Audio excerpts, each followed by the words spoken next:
성령을 모신 사람은 2000년 전에 살던 사람이나 또 2000년이 지난 오늘날 문명세계에 사는 우리들이나 닮은 것이 하나 있습니다. 그것은 무엇이냐 하면 항상 종말의식을 갖는다는 것입니다. 마지막이 가까웠구나. 예수님이 오실 날이 멀지 않았구나. 준비해야 되겠다 하는 이런 종말의식, 좀 다른 표현을 빌린다면 위기의식을 우리는 늘 갖습니다. 성령의 사람은 차이가 없어요. 오늘 우리가 읽은 이 본문도 1900년 전에 바울 사도가 쓴 말씀입니다만 사도도 똑같은 위기의식을 갖고 있다는 걸 우리가 느끼지 않습니까? 1절 뭐라고 합니까? 또한 너희는 이 시기를 알거니와 다 같이 그 다음에 자다가 깰 때가 벌써 되었으니 이는 이제 우리의 구원이 처음 믿을 때보다 가까웠습니다. 얼마나 긴박한 종말의식을 가지고 사도 바울이 살았는가 하는 것을 우리는 이 말씀을 통해서 쉽게 읽을 수 있습니다. 사도 바울만 아니고 그 다음 세기에 태어난 사람도, 중세기에 살다가 간 사람도, 18세기에 살다가 간 사람도, 성령을 모시고 사는 사람은 하나도 빠짐없이 자기의 시대를 마지막으로 보았고 종말로 보았고 준비해야 되는 자신으로 항상 생각하면서 살다가 갔다는 것입니다. 참 이걸 보면 논리적으로는 모순 같지 않습니까? 사도 바울이 마지막이 가까웠다, 깰 때가 되었다 하고 소리치면서 위기의식을 가지고 살았지만 그 사람의 당대에 예수님이 오시지도 않았고 세상 종말이 오지도 않았습니다. 그리고 나서 어느덧 1900년 이상이 흘렀습니다. 지금도 올지 안 올지도 모릅니다. 그럼에도 불구하고 2000년 전이나 지금이나 똑같이 날마다 마지막이라고 하면서 살아야 그게 원칙이냐, 그게 무슨 논리적인 모순이냐, 우리가 이렇게 말을 할 수가 있습니다. 물론 우리의 논리대로 따지면 모순입니다. 그러나 처음이요 나중이신 하나님, 어제도 계시고 오늘도 계시고 영원토록 동일하신 하나님에게는 그것이 모순이 아닙니다. 중요한 것은 뭐냐면 하나님이 마지막 때로 정해놓은 시간이 있다는 것입니다. 이것이 중요한 것입니다. 하나님이 마지막 때로 정해놓은 그 시간, 그것이 생긴 그때부터 그 다음 모든 역사의 과정은 종말이요 마지막인 것입니다. 제가 예를 하나 들죠. 우리 가정에 대학 입시를 준비하는 아들, 딸들이 있지 않습니까? 교육부에서 1992년도 대학 입시는 12월 며칠이다 하고 발표를 합니다. 그러면 그 발표가 나오자마자 그때부터 부모나 입시를 준비하는 학생이나 위기의식을 갖게 됩니다. 그 기간이 1년이 남았든지 반년이 남았든지 한 달이 남았든지 상관없어요. 2년이 남아도 상관이 없어요. 일단 입시 날짜가 정해지면 입시를 치는 학생에게는 위기입니다. 종말이래요. 그러므로 날마다 밤잠을 걸러가면서 준비하는 것입니다. 그렇지 않습니까? 이게 뭐 이상합니까? 모순입니까? 야 이놈아 1년이나 남았는데 벌써부터 뭘 이루냐? 한 달 정도 남겨놓고 해라. 우리가 그렇게 말을 해야 논리에 합당하다고 생각할지 모르지만 그러나 학생에게는 아니요. 나에게 2년이 남아도 지금부터 열심히 해야 됩니다. 입시 날짜는 정해져 있습니다. 그럼 누구 말이 옳습니까? 학생 말이 옳죠. 하나님께서 이 역사의 종말을 정해놓고 있어요. 이 자명종 시기에 딱 맞춰놓은 시간과 같습니다. 정해놨어요. 정해놨다는 것을 무엇으로 아느냐? 성경을 통해서 성령의 사람은 압니다. 알기 때문에 그것을 깨닫는 순간부터 위기의식을 갖는 것입니다. 마지막이구나. 그러므로 성령 받은 사람은 10세기에 살았던 15세기에 살았던 18세기에 살았던 구별하지 않고 항상 종말의식 가지고 살았습니다. 그렇기 때문에 오늘 본문 보면은 이 종말의식을 갖는 것은 기정화된 사실로 인정하고 있습니다. 11절 봅니다. 또한 너희가 이 시기를 뭐라고 했어요? 이 시기를 얻었다고 했나요? 알거니와, 이 말은 이미 알고 있지 않느냐? 설명이 필요한 거 없지 않느냐? 다 아는 거 그 말입니다. 왜 설명도 안 하고 다 안다고 합니까? 마지막 때가 가까웠다는 것을 너희들이 다 안다. 어떻게 그렇게 말할 수 있습니까? 성령을 모시고 사는 사람은 너나 없이 똑같은 의식을 갖기 때문에 설명할 필요가 없다는 이야기입니다. 그러므로 내가 성령의 사람이냐 아니냐를 이 시간 이것 가지고 한번 점검해 보세요. 나에게 종말의식이 있느냐, 위기의식이 있느냐. 하다 눈 뜨고 깨어나면서 오늘이 마지막일지도 모른다 하는 경건한 자세를 가지고 살려고 하는 마음이 있느냐? 그렇다면 성령 받은 사람입니다. 성령이 우리 안에 계시는 사람입니다. 그러나 먹고 마시고 그냥 놀자 하는 식으로 삽니까? 교회를 천년만년 다녀도 그 사람 성령의 사람은 아닙니다. 집에 화재가 날 가능성이 있으면 집안에 있는 쥐들이 먼저 소란을 피우고 집에서 빠져나간다는 말이 있습니다. 그렇다면 집에 불이 붙는데 드러누워서 일어날 생각도 안 하는 쥐라면 그건 쥐가 아니죠. 태풍이 불어와서 배가 침몰할 위기가 생기면 쥐들이 먼저 알고 배 안에서 소란을 떤다고 합니다. 배가 가라앉는데도 먹고 마시고 움직일 생각을 안 하는 쥐라면 쥐가 아니죠. 분명히 쥐라면 위기 본능이 예민해야 진짜 쥐라는 말입니다. 제가 쥐 비유를 가지고 우리에게 빗대어 말씀을 드려서 죄송합니다만 성령의 사람은 아는 것이 있습니다. 위기의식입니다. 느낌이 다릅니다. 여러분 자신이 성령의 사람이라고 확신할 수 있는지 이 문제를 가지고 한번 자신을 돌아보시기를 바랍니다. 그리고 사도 바울이 그렇게 위기의식을 가지고 살았다면 오늘 우리는 몇 갑절로 더 큰 위기의식을 가지고 살아야 합니다. 사도 바울은 이런 예를 들었지 않았습니까? 11절에 왜 벌써 자다가 깰 때가 되었다고 말할 수 있느냐? 이는 왜 그러냐 하면 이제 우리의 구원이 어떻습니까? 처음 믿을 때보다 가까웠음이니라. 바울이 기껏해야 자기가 예수 믿었다고 말할 수 있는 때가 3, 40년 전입니다. 기껏해야 한 30년 전이요. 그런데도 바울이 뭐라고 말합니까? 로마 교인들아 너희들이 예수 믿은 지 불과 10년, 20년밖에 안 됐지만 10년, 20년 전에 비해서 지금은 얼마나 마지막에 가까웠느냐 그 이야기입니다. 그렇다면 오늘 우리가 바울에게 이야기합시다. 당신이 1900년 전에 살면서 마지막에 가까웠다고 그렇게 긴장하고 살았지 않았어? 그렇다면 1900년이 지난 오늘을 사는 우리는 얼마나 긴장해야 되겠소 하는 이야기입니다. 그렇지 않습니까? 왜 세월이 그만큼 흘렀습니까? 하나님이 정해놓은 시간이 이만큼 된다고 하면 바울은 여기에 살았고 우리는 여기에 산단 말이요. 그러면 바울보다도 몇 갑절로 더 우리는 위기의식을 느껴야 되고 종말의식을 가져야 된다 그 이야기입니다. 성령의 사람은 분명히 우리에게 이와 같은 의식을 일으켜줍니다. 여기서 말하는 구원이라는 말, 구원이 처음 믿을 때보다 가까웠습니다. 구원. 이 구원은 예수님의 재림과 함께 우리가 누리게 될 최후의 영화를 가르칩니다. 로마서 8장 30절 의롭다 하신 그들을 또한 뭐 할 것이야? 영화롭게 하셨느니라. 다시 한번 의롭다 하신 그들을 또한 영화롭게 하셨느니라. 이 영화 왜 앞에 있지 않습니까? 예수님과 함께 영원히 살 새 몸을 입고 천군 천사들의 호의를 받으면서 영원토록 생명수 강이 흐르는 강가를 거닐면서 하나님을 찬송하면서 살 그 영화. 그것을 여기서 구원이라고 합니다. 그러므로 예수님의 재림을 이야기하기도 하고 우리가 영화롭게 되는 것을 이야기합니다. 그리고 그 둘을 같이 놓고 이야기합니다. 이것이 여기서 말하는 구원입니다. 그러므로 예수님의 재림하고는 떼놓을 수가 없습니다. 예수님이 언제 재림하실까요? 재림의 때는 하나님이 자기의 절대 주권을 가지고 정해놓은 불변의 시간입니다. 아들도 모르고 누구만 아시느니라? 아버지만 아시느니라. 이 말씀은 하나님이 정해놓은 절대적인 시간이라 그 말입니다.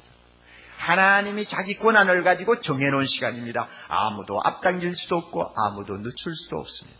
그만큼 절대적인 시간입니다. 그러므로 이것은 약속된 시간입니다. 자명용 시계에 맞추어 놓은 시간입니다. 그러나 그때 그것은 정해져 있지만은 그 때가 정확하게 언제인가를 알려주는 일시는 하나님이 우리에게 알도록 하지 않았습니다. 이것은 우리의 죽음과 같습니다. 우리 모두는 다 죽습니다. 죽어야 할 때가 정해져 있어요. 하나님만이 아시는 때가 있습니다. 옥 목사가 언제 죽을 것인가 하나님이 정해놨어요. 남창호가 언제 죽을 것이냐 하나님이 정해놨어요. 김효은이가 언제 죽을 것이냐 하나님이 정해놨어요. 저 성가대기 같이 하는 이기선이가 언제 죽을 것이냐 하나님이 정해놨단 말이야. 몰라. 죽는 것은 사실이요. 왜? 한 번 죽는 것은 사람에게 뭐한 것이요? 정하신 것이요. 하나님이 정해놓은 시간이 있어요. 그러나 죽는 때는 반드시 정해져 있는 것을 우리는 압니다마는 그 일시가 언제인지 정확하게 모릅니다. 이게 우리들입니다. 그렇죠? 옥목사가 언제 죽을까? 몰라요. 죽는다는 건 분명하고 죽을 때가 있다는 건 압니다마는 그 시간이 언젠가 잘 몰라요. 그러므로 이 미지에 약속된 사건이라고 할 수 있는 죽음은 그 일시를 정확하게 모르기 때문에 모르는 그것으로 인해서 죽음이라는 것은 항상 우리에게 덮칠 수 있는 현재의 사건이요. 현재의 위기라고 우리는 말할 수 있습니다. 날마다 오늘 죽을지 모른다 하는 생각 가지고 살아야 된단 말입니다. 아침에 나간 사람이 저녁에 시체가 되어서 돌아오는 일들이 얼마나 많습니까? 놀러 가던 사람들이 경동묘지로 가야 되는 일이 얼마나 많습니까? 모르니까. 그러므로 날마다 위기의식을 가지고 사는 것, 그거 정상이란 말입니다. 우리의 구원, 예수님의 재림도 마찬가지입니다. 반드시 오신다는 때는 정해져 있기 때문에 오시는 것은 사실인데 그 일시를 하나님이 가르쳐주지 않았기 때문에 항상 오늘이 아닐까, 내일이 아닐까 하는 위기의식을 가지고 살아야 됩니다. 언제든지 일어날 수 있는 현재의 사건이기 때문에 그렇습니다. 우리 예수님께서는 이 마지막 때에 정신 차리고 살아야 된다고 하는 말씀을 자주 하셨습니다. 그런데 그가 가르쳐 주신 말씀들을 예민하게 검토해 보면 우리가 종말의식을 가지고 살아야 될 근본적인 이유가 때가 얼마 남지 않았다는 거기에 있는 것보다는 그 날이 언제인지 그 시가 언제인지 모르기 때문에 종말의식을 가져야 된다고 하는 점에 더 강조를 두고 있습니다. 마태복음 24장 14절에 보면 예수님께서 세계 역사 종말에 대해서 이렇게 말씀하셨습니다. 세계 역사 종말은 반드시 온다. 그러나 언제 올 것이냐? 예수 그리스도의 복음이 전 세계에 전파되어 모든 민족이 예수 그리스도를 알게 될 때가 되어야 마지막 때가 올 것이요 예수님이 재림하신다고 말씀했습니다. 예수님 입으로 직접 그랬어요. 그러면 예수님이 이 말씀을 할 당시는 어떤 때냐? 세계 복음화가 시작되지도 않는 때입니다. 아직도 성령 충만한 사람들이 나오지도 아니한 때입니다. 그러니 간감하죠. 얼마나 걸릴지도 모릅니다. 복음이 다 전파되기까지는 얼마나 걸릴지 모르는 간감한 아직도 시작도 하지 아니한 시점에 주님 이 말씀을 하셨어요. 그리고 나서 24장 똑같은 장 24절에 가면 주님 뭐라고 하시는지 알아요? 깨어있으라. 어느 날에 너희 주가 이 말론지 너희가 알지 못함이니라. 또 25장 13절에 가서 그런즉 깨어있으라. 너희는 그 날과 그 시를 알지 못하느니라. 세계 복음화가 다 되어야 마지막 때가 온다고 방금 가르쳐놓고는 깨어있으라 그럽니다. 무슨 말이 그런 말이 있어요? 그러나 주님은 분명히 우리에게 의미를 갖고 말씀하시는 것입니다. 아직 때가 많이 남은 것 같지? 그러나 그 때 마지막 일시를 내가 모르지 않아. 모르니까 매일매일 깨어있으라 그 말입니다. 위기의식을 가지고 살아야 된다는 이야기입니다. 우리가 정확한 일시를 모를 때 무슨 일이든지 실수를 하지 않는 비결은 하나밖에 없습니다. 그게 언제인지를 모른단 말이야. 있기는 있는데 언제인지를 몰라. 그럴 때 실수 안 하려면 방법 하나밖에 없어요. 미리 가서 대기하는 도리밖에 없습니다. 제가 처음에 유학을 갔을 때 빠듯한 장학금을 가지고 공부를 하는 신세에 차를 가지기에는 굉장히 어려웠습니다. 처음 한 4, 5개월 차가 없었는데 차가 없으니까 학교하고 제가 살고 있던 인터내셔널 하우스하고는 거리가 꽤 됩니다. 그러므로 시내 버스를 타야 되는데 여러분들이 미국에 대해 잘 아시지 않습니까? 이 시내 버스가 다니기는 다녀요. 극빈자들을 위해서, 차 없는 사람을 위해서, 또 이 병약한 사람, 노인들을 위해서 이 시에서 적자를 감수하면서 버스를 돌려요. 돌리는데 이 버스가 제가 살던 도시에서는 30분 만에 한 대씩 오게 되어 있습니다. 스케줄상으로는 되어 있는데 이게 잘 안 지켜져요. 어떤 때는 1시간 만에 오기도 하고, 뭐 어떤 때는 40분 만에 오기도 하고. 이거 뭐 종잡을 수가 없어요. 몇 번 나가보니까 종잡을 수가 없어요. 그러니 스케줄을 가지고는 맞출 수가 없으니까 언제 올지 모른단 말이에요. 그러니까 한 번 놓치면 1시간 이상 기다려야 될 때도 많으니까 참 곤란합니다. 그러니 공부를 마치자마자 좀 시간이 여유가 있는 것 같으면서도 가만히 있지를 못하고 정류장으로 뛰어가야 합니다. 뛰어가서 가방 들고 그 추운 겨울에 눈이 오나 비가 오나 기다리는 것입니다. 별 도리가 없어요. 모르니까. 그럼 날 보고 누가 미쳤다고 할 수 있습니까? 바보 같다고 그럴 수 있습니까? 아니요. 그렇게 나가 기다려도 어떤 때는 1시간을 기다릴 때도 있었어요. 그러나 나는 잘한 거예요. 왜 잘했느냐? 정확한 때를 모르니까 그러는 도리밖에 없어요. 그게 제일 안전책입니다. 우리가 바로 그런 위치에 있습니다. 그러므로 성령의 사람은 날마다 위기의식을 가지고 살도록 하나님께서 우리를 가르치시고 건면하시고 일깨우시는 것입니다. 믿습니까? 네, 여러분 분명히 깨달아야 합니다. 그러면 지금 이 말세임을 자각하고 사는 성령의 사람은 어떻게 살아야 할 것인가 하는 문제가 이제 대두됩니다. 어떻게 사는 것이 말세를 바로 사는 것인가. 오늘 우리가 읽은 본문을 다시 한번 좀 보실 필요가 있습니다. 12절입니다. 이제 밤이 깊고 낮이 가까웠다. 뭐 이건 무슨 뜻인지 여러분 잘 아시죠? 그러므로 이제 우리가 어떻게 살아야 되겠느냐? 어두움의 일을 벗고 다 같이 빛의 갑옷을 입자. 첫째는 빛의 갑옷을 입자 그랬죠. 빛의 갑옷으로 무장하자 하는 말하고 같습니다. 그리고 또 조금 내려가면 낮에와 같이 단정히 행하고 단정히 행해야 된다 하는 말씀이 나오죠. 그리고 또 14절에 가면 주 예수 그리스도로 뭐 하자고? 옷 입자 하고 나옵니다. 세 가지 말입니다. 빛의 갑옷을 입자, 단정히 행하자, 예수 그리스도로 옷 입자. 그런데 제가 볼 땐 이 세 마디가 다 같은 말입니다. 제일 중요한 말은 단정히 행하라, 단정히 생활하라 하는 말입니다. 이 말을 빛의 갑옷으로 비유하기도 하고 예수 그리스도를 옷을 입되 예수님의 옷을 입은 것처럼 살라고 하는 말로 비유도 합니다. 그러므로 제일 중요한 말은 단정히 행하라는 말입니다. 종말의식을 가지는 세상 사람들은 단정히 생활하는 것이 마지막 때를 준비하는 생활이라는 말입니다. 그러면 우리가 이 단정히 사는 생활에 대해서 말하기 전에 단정히 살지 못하는 사람들은 어떻게 사느냐? 우리가 이걸 한번 비교해 볼 필요가 있습니다. 단정히 못하는 사람들은 마치 무엇과 같으냐 하면 밤에 깨지 못하는 사람과 같다고 그랬습니다. 밤중에 깨지 못하고 잠자리에서 뒤척거리면서 사는 사람과 같다고 이야기를 합니다. 좀 더 전진해가지고 무엇과 같으냐? 밤거리를 돌아다니는 건달이 생활과 비슷하다고 말씀합니다. 이렇게 지금 여기에 이야기하고 있죠. 우리가 한번 봅니다. 우리가 잘 아는 바와 같이 하나님은 이 세상 역사를 밤이라고 비유하고 있습니다. 캄캄한 밤입니다. 세상 사람들은 침상에서 뒹구는 하나의 잠을 자는 사람으로 보고 있습니다.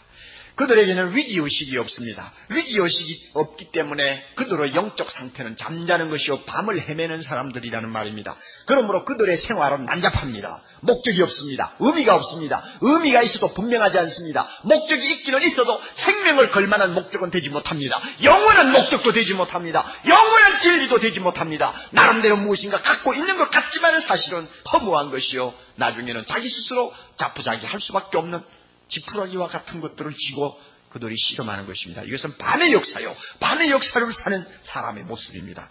그들의 모습이 어떠합니까? 실제는 방탕한다고 했습니다. 13절 방탕이 뭡니까? 밤중에 골목을 쏘다니면서 소란을 피우는 건다리를 말합니다. 목적이 없어요.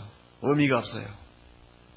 기분 내끼는 대로 고래고래 소리치면서 먹고 마시고 즐기고 돌아다니는 사람들입니다. 오늘은 세상 사람들이 그렇게 살지 않습니까? 누구라고 말하기는 힘들지만 그저 다 그렇지 않습니까? 다 그래요. 무슨 목적이나 있나요? 의미가 있나요? 그들이 하나님이 있으니까 뭐 예수님이 오신다는 거 기대합니까? 없어요. 그 다음에 뭐라고 그랬나요? 뭐 한다고 그랬어요? 술 취한다고 그랬어요. 술 취한다고. 먹고 마시고 취하는 것을 낙으로 삼는 사람을 이야기합니다. 이거는 뭐 한 잔 두 잔 마시는 것을 이야기하는 거 아니에요. 아예 세상 재미에 푹 빠진 사람을 일컬어 술 취했다 그럽니다. 그리고 실제로 술을 좋아하는 사람을 다 이야기합니다. 이 가운데 술 좋아하는 분이 있습니까? 예수보다 술 좋아하는 분이 있습니까? 잠자는 사람입니다. 잠자는 사람. 그 다음에 뭐예요? 음란. 코이테라고 하는 원문에 말이 있습니다. 음란이 뭐냐? 코이테다. 코이테는 뭐냐 하면 알아두시기 좋아요. 침대. 침대하고 음란하고 무슨 상관이 있어요? 잘 알죠 뭐. 참 그래서 말이라는 게 묘해요. 왜 음란이 침대냐? 왜 침대가 음란이냐? 뭐가 있거든. 분명히 뭐가 있어. 하나님이 금하신 침대에 오르는 것을 말합니다. 그러면 하나님이 하지 말라고 하는 성적 행위를 하는 모든 행동이 음란입니다. 금지된 영역을 함부로 범하면서 너 좋고 나 좋으면 괜찮지 않느냐, 서로 눈만 맞으면 좋다, 무엇이든지 하자 하는 식입니다. 이게 음란입니다. 오늘 현대인들이 빠져들어가는 무서운 함정입니다. 그 다음에 세상 사람 뭐 하세요? 예수님 재림을 모르는 사람 뭐 하세요? 호색한다고 그랬어요. 호색이 뭡니까?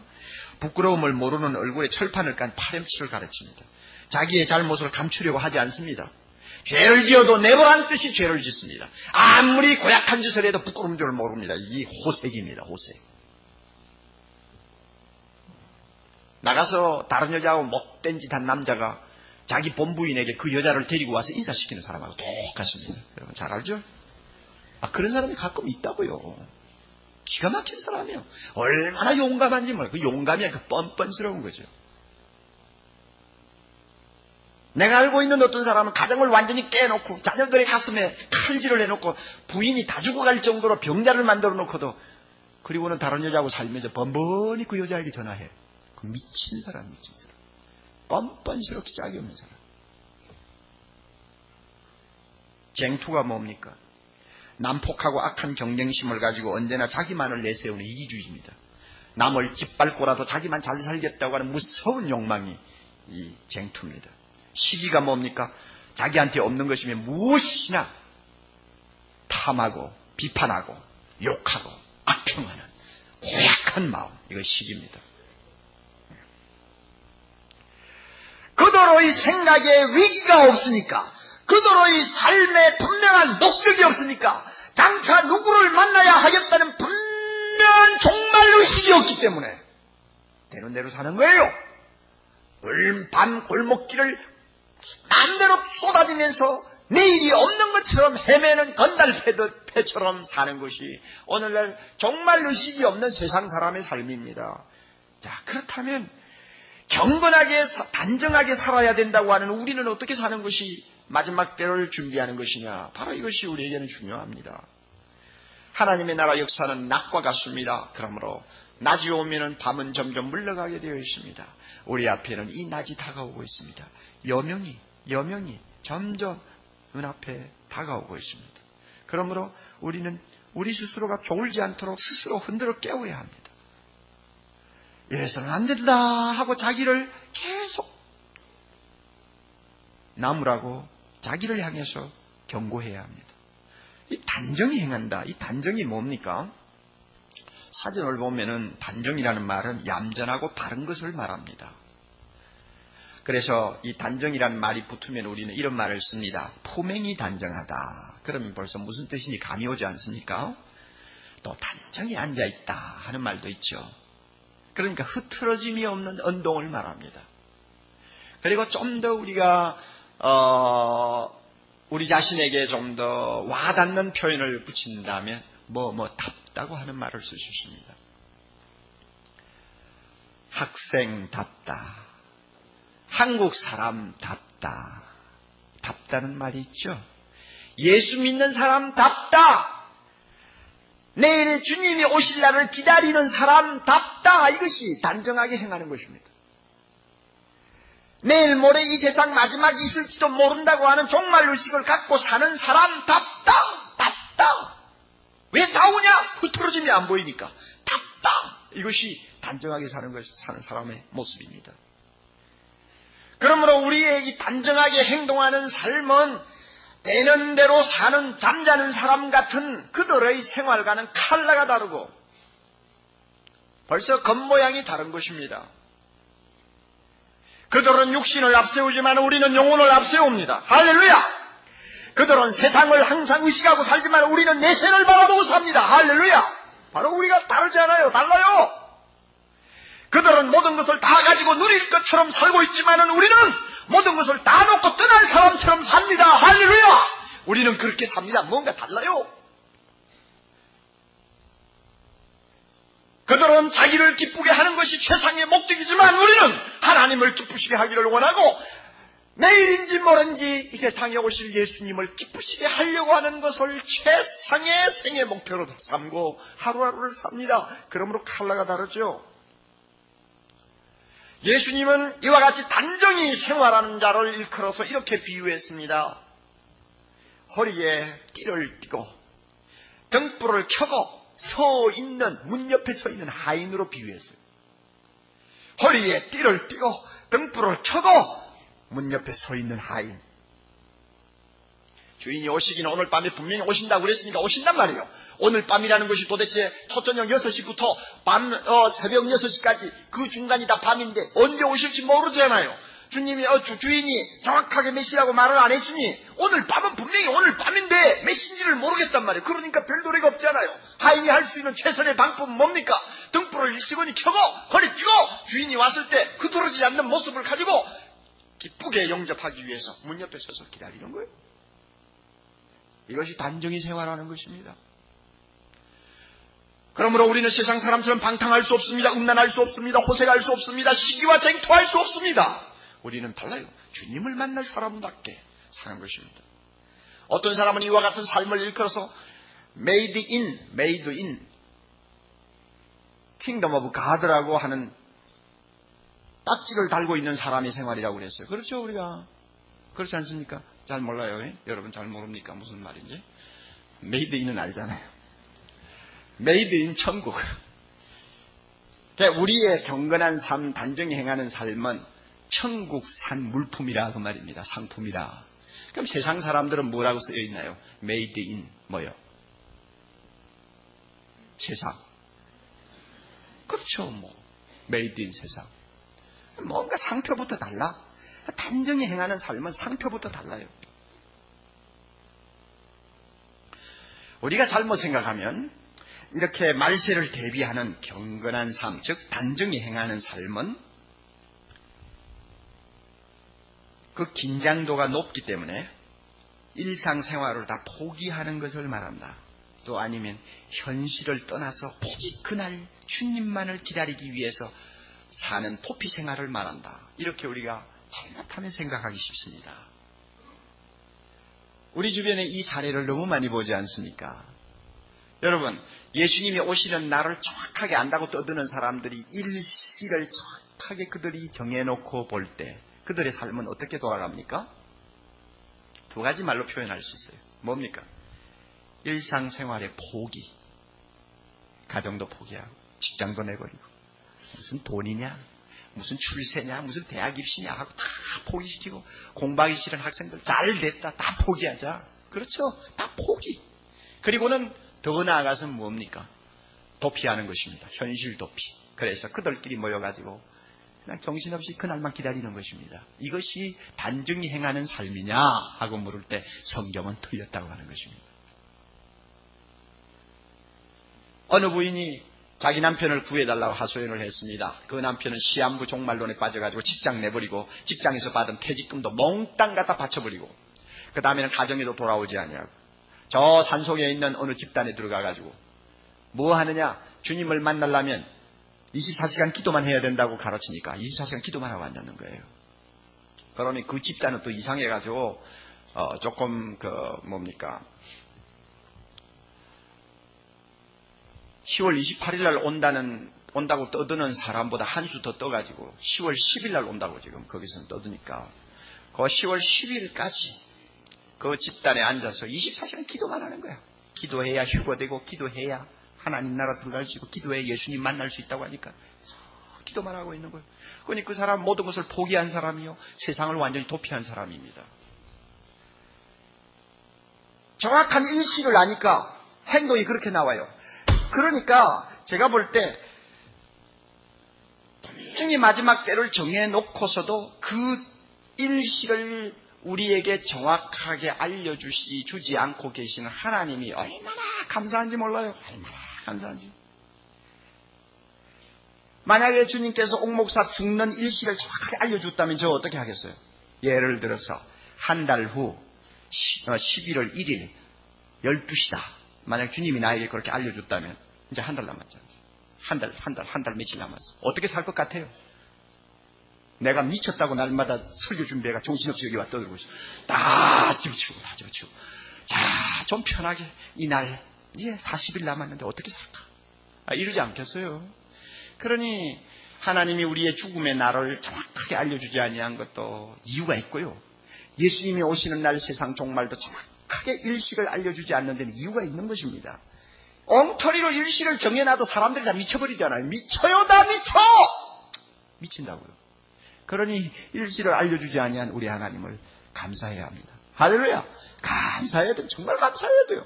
여러분 중에는 왜 일식을 모르느냐 이 천시더라. 성경을 그만큼 연구했으면 어떤 교단에 가면 일식을 알리는데 왜 옥목사는 일식을 모른다고 하느냐고 대들지 마세요. 그거 바보같은 소리예요. 알면 뭐 할 거예요. 알면 미치지.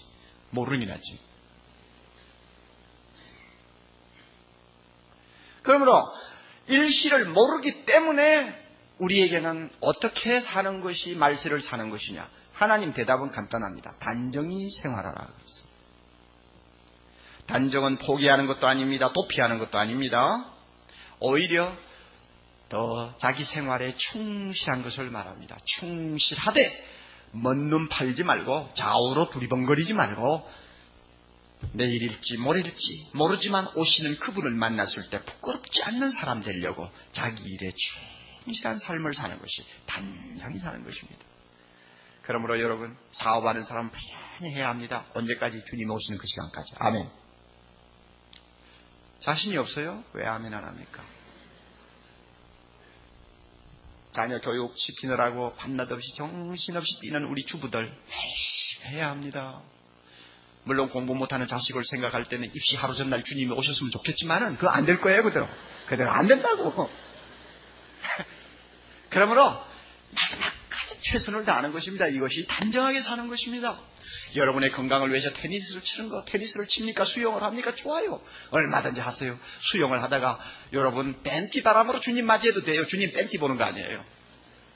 우리가 항상 마음으로 주님이 오늘이라도 오실 수 있다는 생각을 가지고 주님 만나기 위해서 마음을 가다듬고 하루 일을 충실히 하면 그것이 주님 만나는 자의 준비입니다.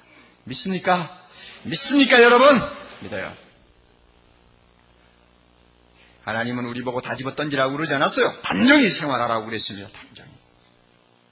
우리 교회 안에는 이렇게 단정하게 생활하시는 분들이 참 많다고 저는 항상 기쁘게 생각하고 있습니다.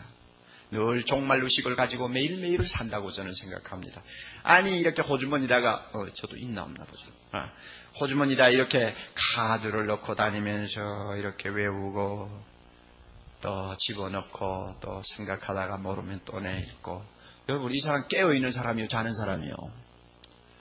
이 사람 보고 누가 잔다고 그러겠어요? 이 사람 보고 누가 단정하게 생활하지 않고 방탕한다고 말할 수 있습니까?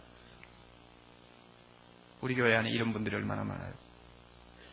그리고 수요일날 그 바쁜 시간에도 시간을 내가지고 와서는 성도들과 함께 주를 찬양해서 그 얼굴에 기쁨이 충만하고 하나님의 말씀을 듣고 함께 기도할 때 그들이 주님 앞에서 그 은혜의 축복을 누리는 모습 보세요 여러분이.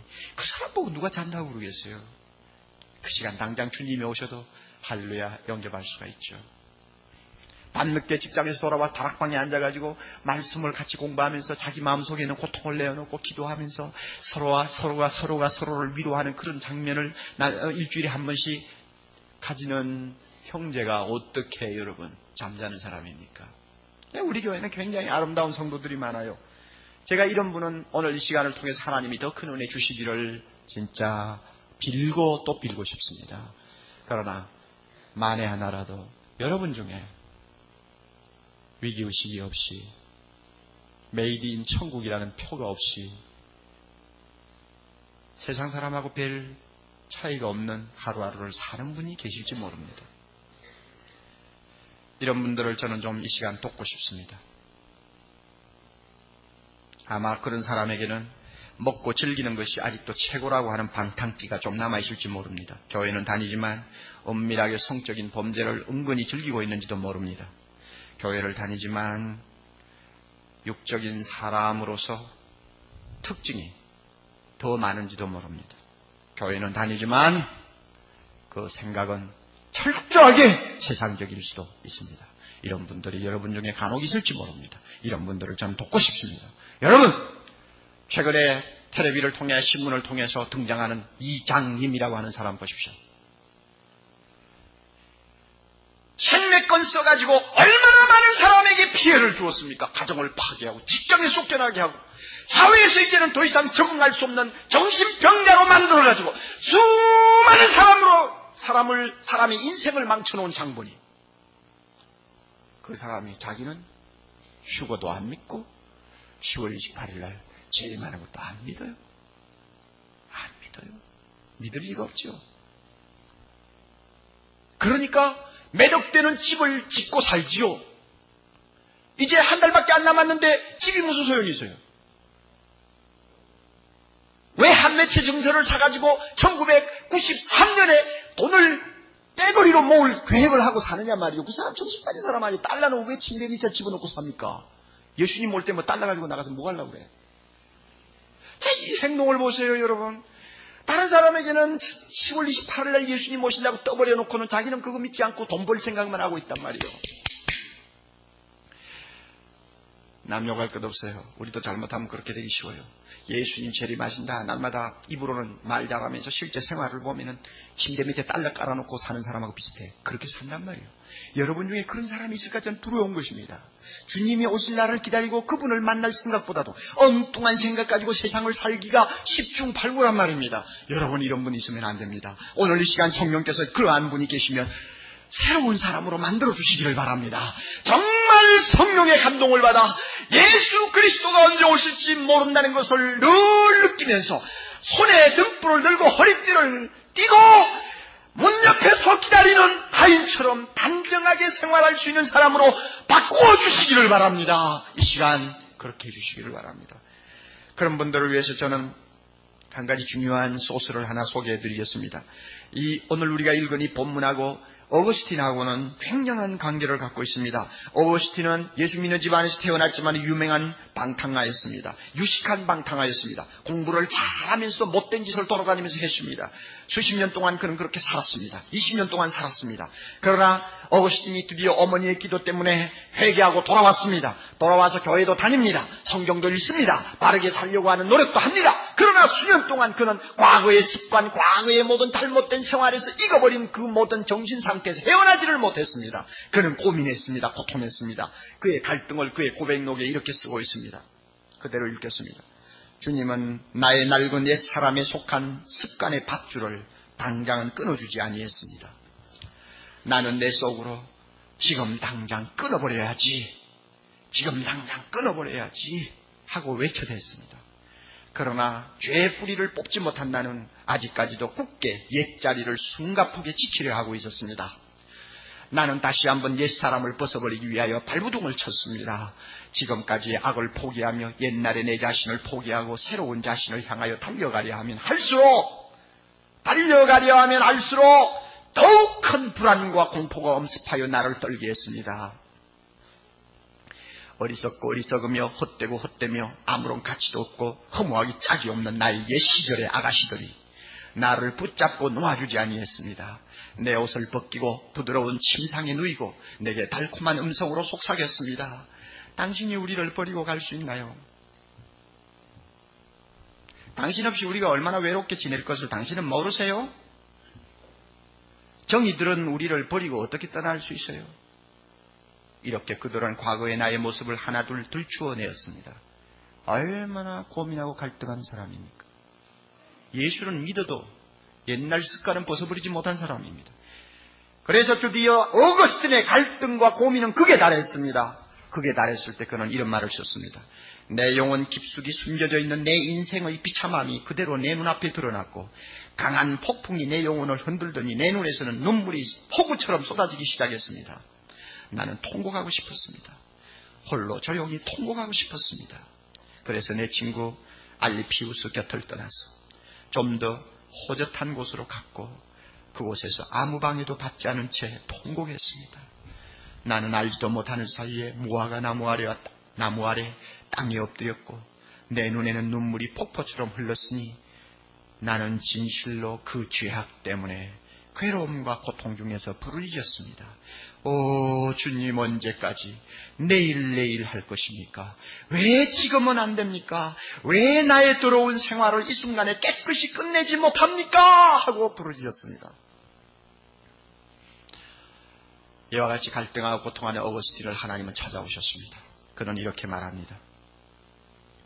그때 갑자기 이웃집에서 한 음성이 내 귀에 들려왔습니다. 소년의 음성인지 소녀의 음성인지 구분할 수 없었지만 계속해서 반복되는 노래의 가사말과 같았습니다. 집어들고 읽어라. 집어들고 읽어라. 그 순간 나의 얼굴은 변했고 나는 그 노래가 흔히 어린아이들이 부르는 노래인가를 조심스럽게 생각해 보았습니다. 그러나 그 노래를 전에 결코 내가 들어본 적이 없었습니다. 그래서 나는 그 말대로 급히 친구가 앉았던 장소로 돌아가서 거기에 든 사도 바울의 서신을 집어들었습니다. 그리고 제일 먼저 펴서 내 눈길이 닿는 부분을 읽었습니다. 거기에는 이런 말이 기록되어 있었습니다. 낮에와 같이 단정히 행하고 방탕과 술 취하지 말며 음란과 호생하지 말며 쟁투와 시기하지 말고 오직 주 예수 그리스도로 옷 입고 정욕을 위하여 육신의 일을 도모하지 말라. 나는 더 읽지 않았습니다. 더 읽을 필요가 없었습니다. 이 말씀은 광명한 확신의 빛으로 내 마음을 비추어 내 속에 있던 모든 의심의 어두움을 물리쳐 주었기 때문입니다. 이제 나의 얼굴은 완전히 평온을 되찾았습니다. 드디어 속물 어거스틴이 성 어거스틴으로 바뀌는 순간이었습니다. 어거스틴처럼 예수를 믿어도 교회를 다녀도 아직도 꿈틀거리는 옛날의 정욕이 여러분을 마치 잠자는 사람처럼 만들고 있습니까? 여러분의 마음속에 아직도 세상적으로 살아보겠다는 바람기가 있습니까? 내일 오실 예수님을 만나겠다고 하는 단정한 자세보다도 내 마음대로 한번 살아보고 즐기고 싶다는 정욕이 꿈틀거리고 있습니까? 그렇다면 여러분은 어떻게 해야 되겠습니까? 어거스틴처럼 고민하십시오. 어거스틴처럼 주님 앞에 매달리십시오. 부르짖으십시오. 도와달라고 하십시오. 그러면 성령께서 하나님의 말씀을 가지고 여러분 잠자는 심령에 활짝 빛을 비추어 주실 것입니다. 여러분의 영혼의 커튼을 완전히 걷어치우고 은혜의 빛, 진리의 빛을 가지고 여러분의 가슴을 환하게 비춰주시고 어거스틴을 변화시킨 것처럼 여러분을 변화시켜 주실 것입니다. 낮에와 같이 단정히 행하도록 만들어 주실 것입니다. 주 예수 그리스도로 옷 입고 정욕을 위하여 육신의 일을 도모하지 아니하는 경건한 사람으로 만들어 주실 것입니다. 오늘 이 시간 그와 같은 은혜를 여러분에게 주시기를 바랍니다. 이 시간 일어나기 전에 성령께서 여러분으로 하여금 내일 오실 주님을 준비하는 사람처럼 단정하게 생활할 수 있도록 만들어 주시기를 바랍니다.